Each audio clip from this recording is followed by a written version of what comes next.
Hey everyone, I just wanted to start this episode off by giving a huge shout out to Crest and Oral-B for supplying me with their top of the line electric toothbrush.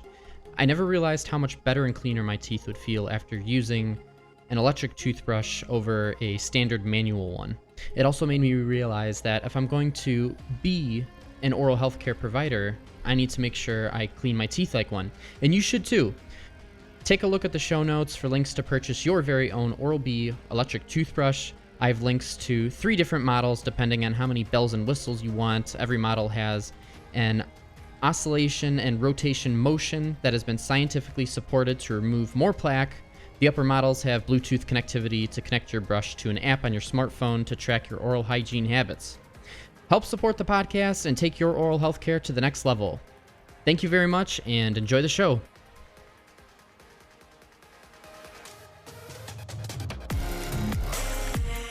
You are now listening to Extracting Wisdom. Here to help you prevent the decay of your future is your host, Brandon Evert. Thank you for tuning in to another episode of Extracting Wisdom. I'm your host, Brandon Evert, and today we have another great episode for you because we have on another really good friend of mine, but not only is he a great friend, he is also a fellow future dentist and my go-to scuba buddy. Nick Maguire is a pre-dental student in his junior year at Indiana University, and I had the great fortune of having him in the Hoosier Dental Club when I was the president, and he is now on the executive board in the dental club. And I thought it'd be a great idea to have him on and see how his pre-dental career is going as he gets ready to apply to dental school this summer. So without further ado, Nick, thanks for being on the show. Hey, thanks, Brandon. Thanks for having me. Yeah, you're very welcome. It's been a while since we talked face-to-face. I think the last time I actually saw you was when we were scuba diving last at Hague Quarry together. Illinois, yeah. So, summer. Yeah, that was a great time. We're going to have to, when it starts getting warm, we'll have to plan some dive trips this summer. Oh, definitely. Do some more scuba diving. But let's see. So let's just jump right in. First of all, tell me, Nick, why dentistry? How did you get involved in dentistry, and what made you want to become a dentist? Yeah, I'm fortunate enough to have known what I wanted to do for so long. When I was 8 years old and the orthodontist office, I thought, hey, this stuff's pretty cool. I saw how packed the building was, so many new patients every day, and then I had the 2-prong things holding my mouth open while they were taking pictures, and I thought it was funny, but I thought it was a really cool profession. So then, years of orthodontics later, I kind of built up the idea, hey, this is pretty cool. This is a nice gig. So I thought orthodontics for the longest time, going through grade school, then high school, orthodontics probably. And then my senior year of high school, my last semester, I spent 2 periods every day at a dental office, just a general dentist office. Oh, it was awesome. I couldn't believe it. It was so cool to see that the general dentist does way more than an orthodontist does. I shot an orthodontist before, and he'd come out and he'd do the plans and everything. But what I didn't like was all the assistants would do all the hands work. So I was like, okay, it's cool. But when I saw the general dentist, how he does all that, he does everything himself basically. And there's a big variety of cases. I thought that was awesome. So I would watch that for 2 periods a day. I'd end up staying for 3 and then miss some of my other classes just because I was so into what I was seeing. So yeah.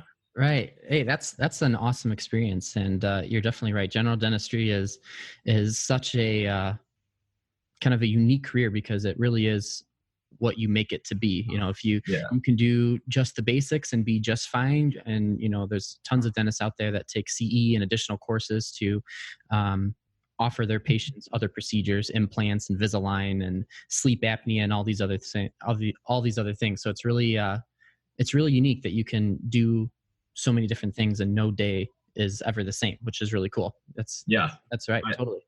I love the diversity of the field. Absolutely. And its flexibility too. Oh yeah. Which is awesome. So you're at Indiana right now, and you're in your junior year, correct? Yes, sir. Which is probably It was definitely my most difficult year too. Yeah, absolutely. Because not only are you kind of hitting your hardest classes at this time, but you're also kind of stressing in preparing for getting ready for your application cycle. Big time. So let's talk about kind of your undergrad stuff first before we get into the pre-dental. So what classes are you taking? Right now, I am in physics, which is really tough at IU. How's that going?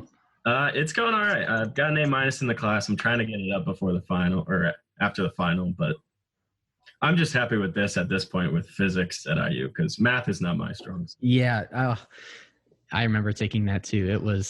That was probably one of the toughest math classes I've ever taken, and I think it was because it's not necessarily the concepts were hard. I think it was just the way it was taught. And no disrespect to any of the professors or anything, but I just think there could have been some things that might have helped over, some of the other methods, or just throwing a problem up on a projector and just talking through it instead of actually doing it on the board. Which exactly. But I feel the same way. Okay, so physics. So what else? Organic chemistry lab. Okay, which is awesome because I like orgo, but it's also nice knowing this is my last orgo class. Hey, absolutely. That's a good feeling. Yeah. Although I can't stand lab classes just because the grading with the different AIs is always so different.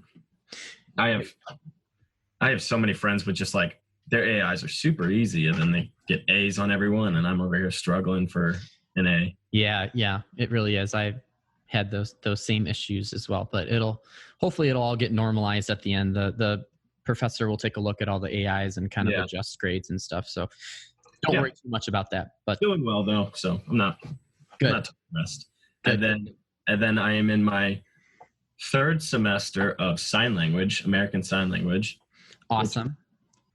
Just a class I took pure out of curiosity, and I figured hand dexterity would look good on a resume, but turns out I really like it and I'd like to continue with it. So yeah, that's, and not only is that's pretty unique for a pre-dental student. I haven't heard too many pre-dental students do that for dexterity, but that's a great thing. That's going to be a great topic to talk about in your interviews, and even down the road when you're treating patients. Absolutely. Be able to open up a whole new patient base. And if there's patients that need to sign, you can sign and treat them at the same time, which that's really unique. That's really cool.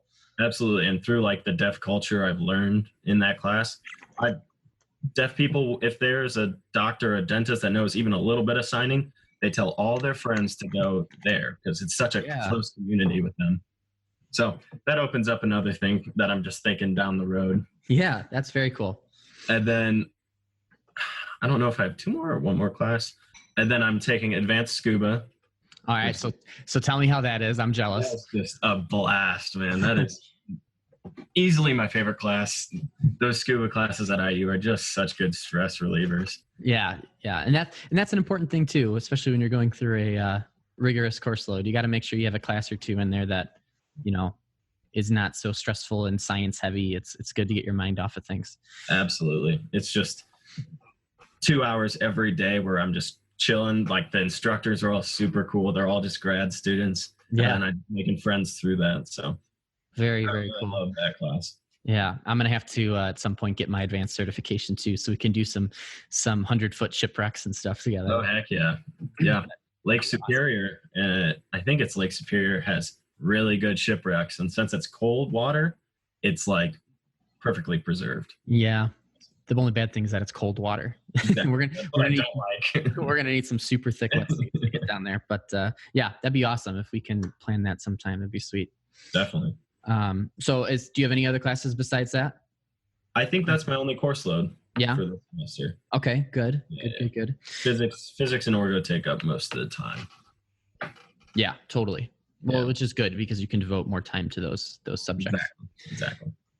So here's the big question. So as you are getting closer to applying to dental school this summer, what are some things that you were like most stressed about? I think this will be good for the listeners to listen to another pre-dental student going through the same thing. So what do you find most stressful right now as you approach this? Number one, the thing that's always on my mind is the DAT. I feel like it's on everybody's mind. I was set to take it this winter, because I figured, oh, cool, I'll just study through the semester. I have 5 months to prepare. And then like halfway through the semester, my grades weren't where they should have been, and I was just a mess. So pushing it back to the summer. Right. I'd rather do well on it the first time than have to retake it. So pushing it back to the summer. I've got a super easy course load next semester. I'm excited to study through that and then hopefully take it early June, late June, early July, somewhere along those lines. Yeah. And that's something I always recommend too, is it's tough to take it on a break like that and study while you have classes, because then you're not fully committed to it and you have other things on your mind. So taking it over the summer and really devoting time during the summer to study is the best way to go. And so you're gonna do awesome. Have you started studying for it yet, or just kind of dabbling in different things? Yeah, I got into like 2 months worth of studying before I decided to push it off. So Okay. I have the books. I've done over 100 like practice problems in each section. So Excellent. I've already got a good starting point, which is why I feel better about picking it up next semester. So I can do a little bit through school, and then after school, I'm probably going to take 2 to 3 dedicated months to just nothing but that. That sounds like a great plan. I feel like I'll have that down pat. So what do you think obviously you haven't studied too much for it, but what do you think the hardest section is going to be for you? For me, it's going to be the math. Yeah.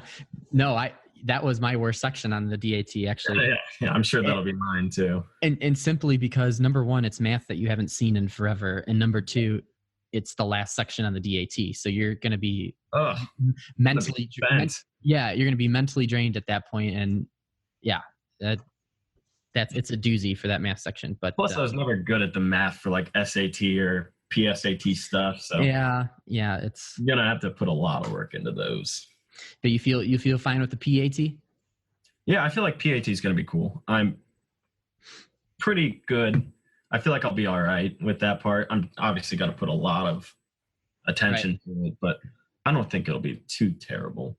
Yeah, it's just and you went through the Hoosier Dental Club last year and everything, where I kind of shared a lot of my strategies and stuff like that with you guys. Yeah. But it's a very interesting test because it's unlike any other test you've taken before. You're so used to, short answer biological questions or chemistry mechanisms, but now you're looking at shapes and angles and all these things. And I know you saw my Instagram story just that I posted today, but we were just going over, we had our first lecture on crown preps today, and it just came full circle to me because they're talking about tapering angles of like 6 to 8 degrees and millimeters off. And that stuff really does matter.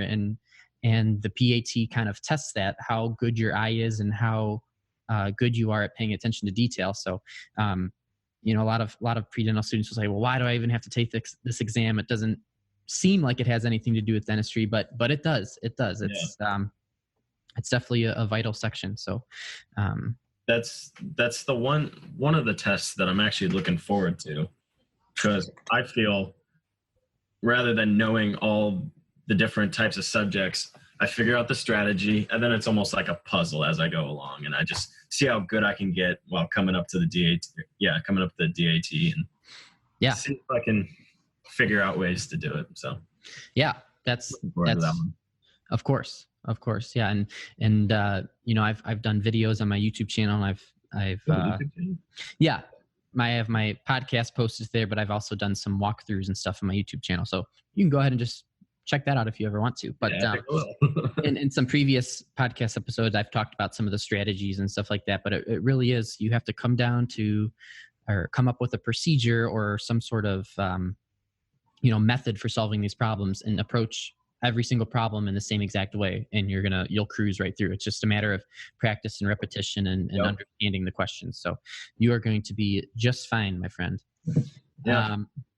So besides the DAT, because that's obviously the big one, that's going to be probably one of the most stressful tests you'll ever take, because that's the gateway into dental school. And I mean, once you're into dental school, you're in. I mean, of course, boards are a big exam, but I think the DAT is definitely more stressful. But what else? What else are you maybe stressed about for the application cycle? One thing that I just recently started thinking about was my personal statement, which it's not going to be like that big of a deal. I mean, I know it's a huge deal, but like for me writing it, I don't think it'll be too hard. I just got to figure out what they want. I know like they kind of want a story, but like they also don't want a story. I've heard mixed things. So Yeah. The personal statement really is,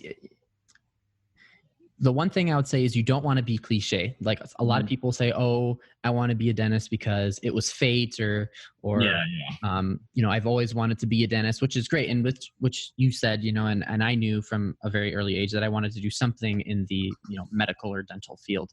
But then you need to elaborate on that and talk about like specific experiences you've had shadowing or on a mission trip or something that really turned you on to wanting to be a healthcare professional and wanting to work in somebody else's mouth for the rest of your life. But it really just has to be a make it your own. Make it your own. Tell a unique story of why you want to be a dentist. They just want to get to know you. It's a great kind of like supplementary material to your application, because that's kind of their window into who you are. They see your numbers, they see your grades and your DAT score and the activities that you're in. That's all well and good, but that's kind of their first look into who you are as a person. And, once they see all that, and if they like your personal statement, that's when they'll call you in for an interview. So it's a big component, and you really want to be just, I tell a lot of people, just be true to yourself and just tell your story of why you want to be a dentist and how you got into dentistry. And that's all you can do. Right. So. And that's the challenge I'm thinking about, is how to tell my story without being cliche. Oh, I need to stand out. And so it's a fun process I'm trying to figure out and trying to write as I go along, so it's not last minute thing. Right. That's a good way to approach it. And you have time to think about it. So it'll all come together. It's not, it doesn't have to be super crazy long. So it doesn't take that long to write. So what's the maximum like length it can be? If I remember correctly, it's been a while. I should look in my pre-dental guide. I have it right here. I think I have it written in there, but, I want to say it doesn't go by words. It goes by characters. Right. And I think it's a max of like 4,500 characters. I think is what it is. No, maybe not. It's definitely not as long as you think, because it's again characters, not words. So, that's what it is. So, whenever you're typing, just make sure you're looking at the character count instead of the word count. Right. Cool. But, that's awesome. Have you started thinking about or getting letters of rec? Yeah, I've got 2 on deck, or I've got 2, really 3. So I've got my organic chemistry, my Orgo 2 professor, my dentist. I'm going to have Kirsten from IU scuba department. Right. Perfect. So that'll be 3. And then I'm just waiting on that last science one. Okay. Which I'm hoping to do this semester, but my professor's office hours haven't lined up with what I can do. So but I've been front row attentive every day. So I'm probably going to, and then I go after lecture to ask questions and stuff. So I'm probably going to set up a meeting with her and see if I can't get one there. And then that'll be it. I'll be done.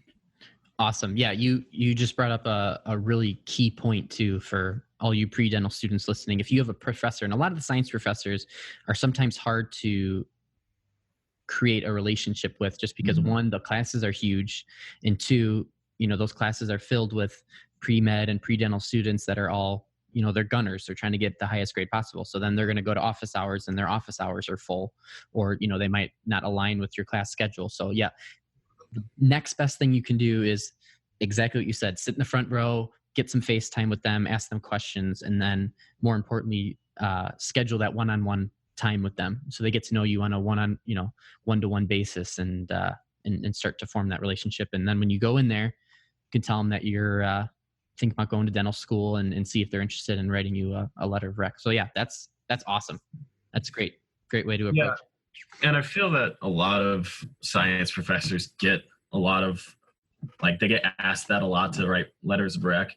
So if you can get face and talk to them just a little bit, usually they have a set way of writing letters of recommendation, and they've done it a lot. So I don't want to speak for anybody, but it's a lot of times a yes. And with my last orgo professor, it looked like she had done it 100 times. She said, yes, I'm just going to need this and this from you. And then I'm going to need like vocal consent. And it's like, oh, okay, wow, you've got this down pat. So yeah, yeah, it definitely seems like she's done it a lot. So I mean, it's a scary thing to ask, but I guess it's essential. And the science professors are pretty good at it. So they are. Yeah. And just like you said, they've written a million of them. So, yeah. But another thing to go along with that, which is important too, is just the very fact that yes, a lot of their letters are going to be the same. And, the letters that you turn in, I mean, I've never seen a letter of recommendation because they're all confidential that my professors have written for me. But to kind of get around that and to add some more background, which would be helpful, is maybe in an email, or you can deliver this to them personally, is just like a 1-page, like little, and this is something that Dr. Kasberg, who's I think he's one of the deans at Tufts Dental School. Yep. He would recommend this, that you take write a little 1-page essay on yourself about, not really who you are as a student, because the professors know who you are as a student based upon your grades and you showing up to class and everything, but who you are outside of the classroom and some activities that you're involved in and things like that. So that can kind of beef up your letter of rec, and essentially you've just written your own letter of recommendation, because they're going to pull exactly from what you wrote and put it into that letter of recommendation. So that's kind of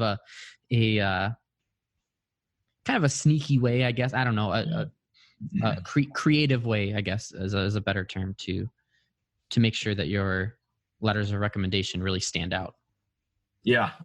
Freshman year, I did that. I just kind of put a 1-page paper of who I am, my interests and stuff, my goals, my aspirations. And then throughout my college career, I've just been adding to it. And then that's what I send with them when I hand a hard copy to them. And then I'll also email them with one. Awesome. With my Interfolio email. Yep. And that's another good point too. Look at you. I knew you'd be a good guest. You're all this good stuff up. Interfolio, for you guys that are listening, that is an excellent website for you to request letters of recommendation from your professors, because then once they write your letter, it'll be uploaded to your Interfolio profile, and you can use links through Interfolio to directly upload your letters of recommendation into your application. So yeah, that's awesome. I'm glad you brought that up. It's a good reminder. Learn it from you. Yeah, that's right. So do you know what schools you want to apply to yet? Or have you thought about that at all? Or? Oh yeah, I've got quite a few. I know it's kind of an expensive process to apply to all these, but I figure I got to apply to as many as I can. That way I can get into at least one of them. So IU is top just because of in-state. It's close to home, way cheaper. Of course. Yeah. You have to apply to your state school. Yeah. Absolutely. So IU's top, and they pull a lot from IU students. So I have a good chance there. IU, I want to apply to UIC. Hey, attaboy. I understand they don't take too many out of state, but I'll try my luck. So yes. Now, from what I've heard, I think it was in August during my orientation week, they usually take maybe 2 or 3 out-of-state students. That's just how kind of a state school is, unfortunately. Indiana did the same thing to me, where, if you're not an in-state resident, they have those different percentages. However, I've heard UIC's kind of making strides to let more, I don't want to speak for UIC, but this is from what I've heard. I don't know, but they're thinking about letting more, or having a greater percentage of out-of-state students, which, could you imagine going to school together? That'd be awesome. That'd be so cool. Yeah. UIC is a great choice. I'm so happy with how everything's been going so far. Okay. IU, UIC, is there anything else on your radar? Are you thinking about Tufts? Have you talked to Dr. Casper? Yeah. Okay. Yeah, I have. I'm definitely going to apply to Tufts. Marquette. Great school. I interviewed there too. That was like my number 2. Yeah, which would be cool because I have family in Wisconsin. I'm a Green Bay Packer fan. Man, I'll shoot up there for So Marquette, Louisville, just yeah. Another good option, yeah. Yeah, Michigan, and then Penn. I'm thinking about. Okay, yeah. Oh, and then there's a new school that's relatively newer. I think it's in Chicago, Midwestern, maybe. Yep, I interviewed there last year. Yep. So it's outside of Chicago. It's in one of the suburbs. I think it's Downers Grove. It's what it's called. Yeah, I interviewed and actually got in there, but I eventually declined their offer. But yeah, they're a growing program, and the facilities are brand new, which is pretty cool. So yeah, that sounds like a great base of schools to apply to. Yeah, so far I'm just looking at those somewhere relatively in the Midwest where I can not go too far. Right. So is there anything specific that you're looking for in a school, like curriculum wise or program wise, or? Yeah, Is it cost, or what's a lot of it is cost, definitely. Right. Of course. But that's not everything. Yeah. I mean, that's not everything because you're going to be in a good profession and you're going to hopefully pay off the loans. So it's not everything, but I'd like to be close to home. Tufts is super far, which it is not really too excited for, but if I need to, I will. As far as the curriculum, I don't have much experience. Like, I didn't know what I was going to do before the dental club, meaning like I didn't know anything about the DAT or anything. I don't have a dentist or anything. And I haven't looked up much. I know I've heard Marquette does clinicals 4 years, or at least some sort of clinicals for 4 years, which I think is pretty cool because IU only does their last 2 years of clinical work. What does UIC do? So I don't know about IU, but UIC, I'm already doing rotations through the clinics. I'm already, I got my loops on, which is really cool. Walking around the clinics, I feel like a real dentist. But we get to help assist the older dental students like every other week, which is super cool. Obviously, we're not doing full on procedures yet because we have a lot to learn. But it's so cool to watch the older students, perform crown preps and different various procedures and get a little hands on with the patients. It's really cool. So we do that. We're already doing first semester. You're starting dental anatomy, so you're doing wax ups, which are all hands on, and we're in our sim clinic as well. So we're already doing perio probing on our partner, like other classmates. We're doing we made athletic mouth guards, which was super cool. Making dental models and learning how to make custom mouth guards for people that grind their teeth at night or for athletes. So I really thought that was a great thing to incorporate into the curriculum. Now that I know how to do those, I think that's something that I'll end up doing in my practice someday because that's so easy. If for sure, you're in a town close to a high school football team, I mean, that's great business or a great way to promote yourself. I know some other podcasters have done, just free mouth guards for their local football team, and they've gotten a lot of patients in that way just by doing that. So, we've done a lot of hands-on stuff. I mean, obviously there's tons of lecture an anatomy lab and all that fun stuff, but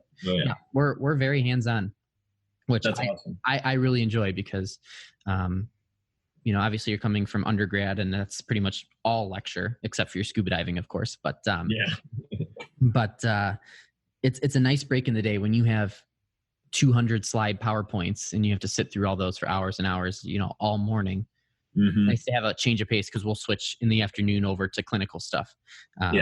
And that just kind of reminds you why you're there, I think. You're absolutely right. Yeah, you get that kind of I don't know, that motivation or that giddiness, I guess, that exactly. That reminds you this is super cool.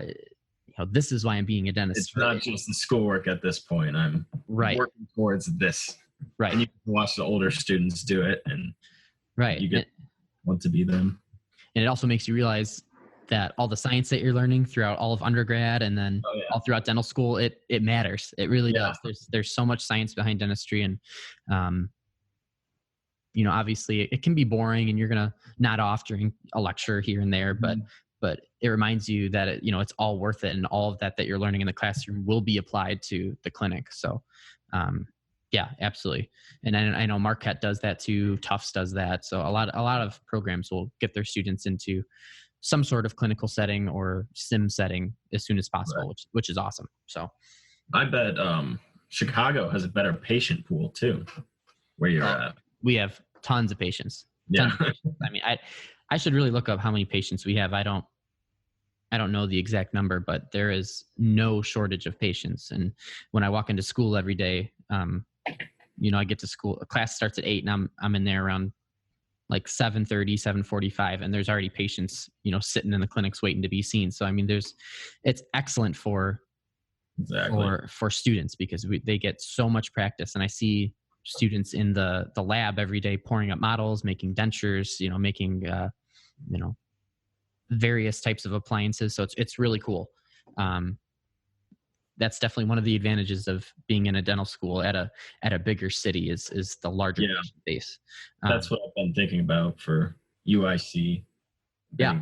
Really beneficial because you're only limited to what you can see in the clinic as a student. So you're right. Well, hey, if you get an interview out here, you want to see the school, come on out here. I'll be happy to show you around. Yeah, that's one thing to consider, and that's a great interview question: is what is your patient base? How many patients will I see? Oh yeah. That's an excellent thing to ask, because that'll offer you a lot of insight into what the school's about and what all you're going to learn while you're there. Right. And that's another question is, I know after interviews, you typically want to ask your own questions. It helps you stand out. And obviously you want to know about the school. And I have trouble. I don't know what I'd ask them. So that's, I guess, a good question for that. Yeah. And I mean, honestly, you can, if there's something specific about each school that you've come up and then you want to know more about, that's great. But I would come up with like 1 or 2 questions that could be applicable to any school, no matter what. So you at least have something to ask them. So patient base is a good thing. I'm super into, implants, as with my internship and everything. So I would ask every school, about implants and whether students will get exposure to implants. Another good question you can ask too is, what kind of technology are you going to be exposed to while you're at school? Because some schools, it depends on what kind of technology they have. Here at UIC, we're doing 3D scanning, and eventually we'll do cone beam and on all those kind of 3D type stuff that's really going to take over dentistry within the next 5 to 10 years. So that's another thing. That's a great question to ask, is what kind of exposure or how much time will you have with that kind of technology? Because that's going to be huge. And I'm sure the faculty or whoever is interviewing you would appreciate that question. So very cool. I'll have to write these down after we're done. Yeah. So I had another question for you. Yeah, no, go for it. This is great. I can't remember it. That's what I was going to say. What are loops? Is that what they're called? Yes, that's right.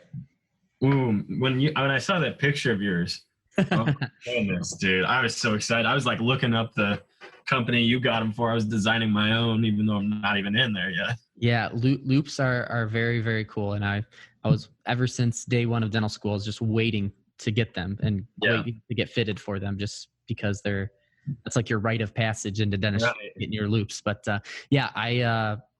UIC works exclusively with Oroscoptic.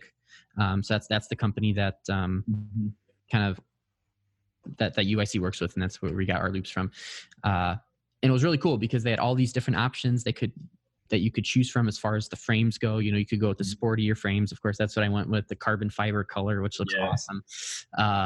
But you could go, a lot of the girls went with more kind of like Ray-Ban type frames. But there's tons of options, which is really cool.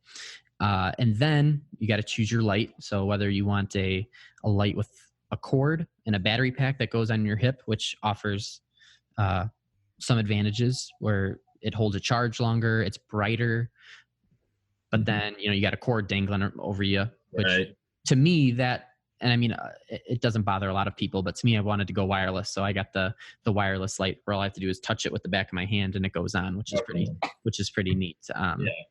Do you just like at some point in the semester that you all go get fitted for them, or how does that work? Can you just do it at any time? Yeah, no, they had a special day. So I was That's exciting. it was on a Friday. Yeah. So I had the countdown going and everything. Yeah, that's loops fitting. Yeah. But, yeah, it is really cool. And you can go, and if you have enough money or whatever, you can trick them out a little bit. You can upgrade your magnification or get, there's some now which are really cool that Oroscopic offers. I didn't get these, but it's like a 2.5 times magnification, which is like the normal thing. And then you can click it, like rotate the loop, and it goes right. And even more. So, yeah, so just little add-ons and stuff like that, which is pretty neat. It's kind of overwhelming at first, because you want to get the perfect set and the best set that you can get. But yeah, they're super cool. And we all got fitted on the same day. It took about like a month to ship. So that was a really long month to wait. So I really wanted, I know. But it was really exciting when they came in because my whole class was wearing them in our next lecture and we all going home and watching TV with our loops on and stuff. So, but yeah, it's pretty cool. But now that we're starting crown preps, it's going to be really useful because, you get that increased magnification. You can really see what's going on. When going back to what I said, when I was going through my rotations, my second rotation, I had my loops at that time. So I brought them in and it was like a whole new world. It's super cool. And one thing I learned, and something that might, younger pre-dental students or dental students might not realize, is that the loops are, yes, to give you better vision, but they're also to help you maintain your posture, because obviously going through, day to day, you're going to be hunching over and bending over, your patients constantly, but loops help you kind of maintain your posture and sit upright while still being able to see well. So, right. I thought that was pretty interesting. Yeah, that's awesome. Yeah, they're definitely really fun, and I'm excited to to start using them. Yeah. So it sounds like you are well on your way, my friend, to getting into dental school. You're getting your materials together, your letters of rec, you're preparing for the DAT. Yeah, you're gonna crush it. Now, just as before we start wrapping up here, what are some things? What is some advice that you would offer to fellow pre-dental students? Do you have anything, like any big key takeaways that have really helped you throughout your pre-dental career? Yeah, so get involved with your school's dental club if they have one. If they don't have one, start your own, because it is a great way to meet other people who have the same dream as you, but also share information. Like I said, when I was like I joined my sophomore year. I joined the IU Health or Dental Club. Yep. Formerly Hoosier Dental Club. We had to change it. I'll tell you about that in a little bit. But I joined the club, met you, Brandon, and it was such a helpful experience because I knew nothing about how to apply. I knew I needed my good grades. I knew I needed a couple letters of recommendation, but I didn't know anything other than that. So if you can join some type of dental club, not only will it look good on your resume, but it'll help you so much. And if there's not an IU Dental Club, try to find a pre-dental student that's kind of a higher year than you, because they just have so much information to pass on. And I'm sure they'd be happy to do it. I mean, maybe somebody won't, but the overwhelming majority is going to be excited to share their knowledge, because, I don't know, it's fun to help out other people that are like going through what you went through. Absolutely. Absolutely. And that's one of the reasons why I enjoyed being the president so much. That's something I love to do is, helping other dental students along and getting into dental school and getting one step closer to, their dream career in dentistry, which is awesome. And, for anybody that's listening to, if you have any questions at all, feel free, email me. My email will be in the show notes, or you can follow me on Instagram and message me there. I'd love to help you and talk dentistry. That's just, Nick knows that's one of my passions. I love helping out others. I have a book out too, The Ultimate Pre-Dental Guide, on Amazon. So if you want some sort of blueprint to getting into dental school, go over to Amazon and check that out. It's kind of a compilation of some of the notes and some of the things that I've learned going through the process that nobody really talks about. Sometimes your pre-dental advisors don't talk about all the nitty gritty of going through the whole application process. So I think students would find that very helpful. Yeah, incredible. All right, my friend. Well, thank you so much for joining me on the episode. This was great. We're going to have to, we'll have to do this again sometime. Definitely. Find me. Absolutely. That's right. Well, good luck with the rest of your semester, and we'll have to do a follow-up episode too. And, as you're getting through the thick of it and taking your DAT, we'll check in with you and see how things are going. Very cool. Thank you so much for all your help, Brandon. Absolutely. I would definitely not be here without you. Like 100%. Oh, and then next year, you boys president of the IU Dental Club. Well, congratulations. Thank you. That's huge. That's awesome. It's going to be a big resume builder, and then continue on the club like you have. Yeah.